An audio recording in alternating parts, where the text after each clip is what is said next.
কৃষক বন্ধু প্রকল্পের স্ট্যাটাস চেক আপনারা অনেক দিন ধরেই দেখতে পাচ্ছেন না, কারণ এই প্রকল্পের স্ট্যাটাস চেক করার জন্য যে সাইটে ক্লিক করে আপনারা দেখেন, অর্থাৎ এই সাইটটা কৃষক বন্ধুর এই সাইটটা কিন্তু অনেক দিন ধরেই বন্ধ রয়েছে। যারা পুরনো আবেদন করেছিলেন এবং যারা টাকা পাচ্ছিলেন তারাও যেমন দেখতে পাচ্ছেন না, এবং যারা নতুন আবেদন করেছেন যারা একবারও টাকা পাননি তারাও কিন্তু বুঝতে পারছেন না যে তাদের নামটি কৃষক বন্ধু প্রকল্পে নথিভুক্ত হয়েছে কিনা। এখান থেকে আপনারা আগে ভোটার কার্ড, আধার কার্ড, ব্যাংক অ্যাকাউন্ট নাম্বারের মাধ্যমে চেক করে নিতে পারতেন, কিন্তু এই সিস্টেমটা এখন টোটালি বন্ধ করে দেওয়া হয়েছে এবং অনেক দিন থেকেই কিন্তু এই সিস্টেমটা বন্ধ আছে। তাহলে যারা নতুন এখন কৃষক বন্ধু প্রকল্পে আবেদন করেছেন তাদের নাম আদৌ নথিভুক্ত হয়েছে কিনা সেটা এখন আপনারা কি করে জানবেন, সেটি জানার জন্য আপনাদের যে প্রসেসটা দেখিয়ে দিচ্ছি আপনারা এই প্রসেসে কিন্তু চেক করে নিতে পারবেন।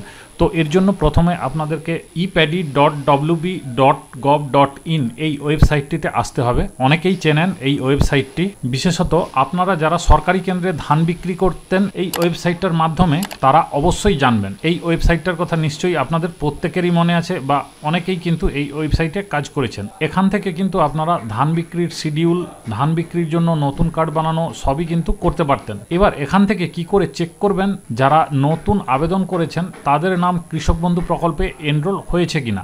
এই জন্য আপনারা ফার্মার সেলফ রেজিস্ট্রেশন এই অপশানে ক্লিক করবেন। এখানে ক্লিক করার পর আপনারা আপনাদের আধার নাম্বার এখানে পুট করবেন, তারপর গেট ওটিপি অপশানে ক্লিক করবেন। গেট ওটিপি অপশানে ক্লিক করার সঙ্গে সঙ্গে আপনার ফোনে একটি 6 সংখ্যার ওটিপি চলে আসবে, সেটা এখানে পুট করে ভ্যালিডেট ওটিপি অপশানে ক্লিক করবেন।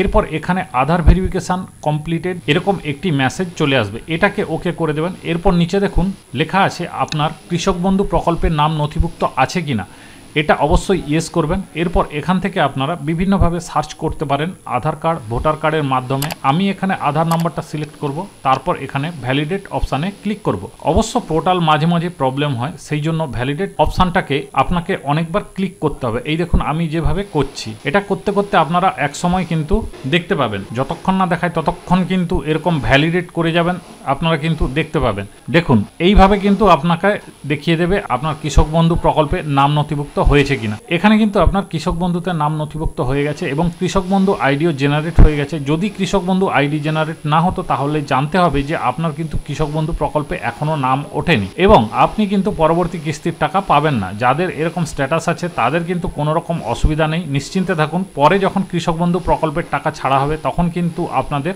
ব্যাংক অ্যাকাউন্টে টাকা ঢুকে যাবে। এইভাবেই কিন্তু আপনারা চেক করে দেখতে পারবেন যে আপনার কৃষক বন্ধু প্রকল্পের নাম এনরোল হয়েছে কিনা। এটাই এখন স্ট্যাটাস দেখার পদ্ধতি, এছাড়া অন্য কোনো পদ্ধতি নেই। আশা করি আপনাদের এই ট্রিক্সটি জেনে ভালো লেগেছে। যদি ভালো লেগে থাকে অবশ্যই একটি লাইক করবেন, ভিডিওটি সবার সাথে শেয়ার করবেন।